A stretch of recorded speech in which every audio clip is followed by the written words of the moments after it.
भूतों की दुनिया बहुत ही रहस्यमयी होती है। जिनका उनसे सामना होता है, अक्सर वही लोग मानते हैं कि भूतों का इस दुनिया में एग्जिस्टेंस है, और जिन लोगों का उनसे सामना नहीं होता है वो लोग उन्हें काल्पनिक ही बोलते हैं। खैर जो भी हो, लेकिन जब भी हम ऐसा बोलते हैं कि भूत प्रेत आत्माओं का इस दुनिया में कोई अस्तित्व नहीं है, तो हमारे सामने एक ऐसी घटना आ जाती है जो हमें सोचने पर मजबूर कर दे कि इस दुनिया में अभी भी भूतों का अस्तित्व है। ये कहानी एक छोटे से परिवार में रह रहे विशाल की है। विशाल एक राइटर था। एक दिन वो अपने छत पर बैठकर आर्टिकल लिख रहा था। वह उसमें मगन था। तभी उसे कुछ आवाज सुनाई दी। लगता था जैसे उसके छत के नीचे कोई औरत रो रही है। उसने छत से नीचे देखा तो उसे कोई नहीं दिखा। उसने इधर उधर देखा पर वहां कोई नहीं था। उसने सोचा शायद ये मेरा भ्रम है, ये शायद मेरे कान बज रहे हैं। फिर वह जाकर आर्टिकल लिखने लगा। तभी अचानक से उसका एंटीना अपनी जगह से 5 फीट दूर चली गई। विशाल थोड़ा घबरा जाता है और अपनी माँ को पुकारता है।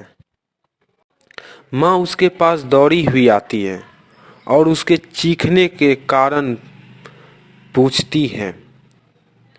तभी विशाल अपने साथ हुई उन दोनों घटनाओं के बारे में बताता है और वो दोनों मिलकर उस एंटीना को देखने लगते हैं कि कहीं ये फिर से तो नहीं हिल रहा। तभी कुछ देर बाद फिर से एंटीना अपनी जगह से दूर चली जाती है। विशाल और उसकी माँ ने तय किया कि कल सुबह ही मिस्त्री को दिखा देंगे।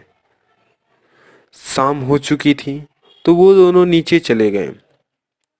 रात में जब सोया हुआ था तो अचानक छत पर किसी के चलने की आवाज आ रही थी।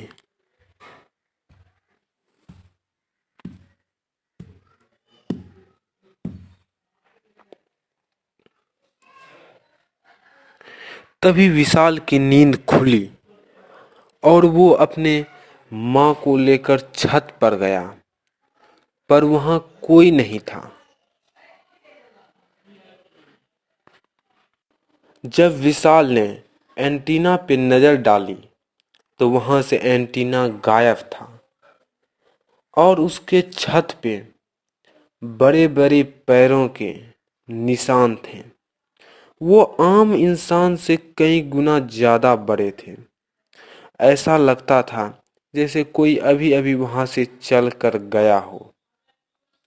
माँ ने उसे कहा, डर मत बेटा, हम कल कुछ उपाय करेंगे। उसे समझ आ गया कि जरूर ये किसी भूत प्रेत का साया है।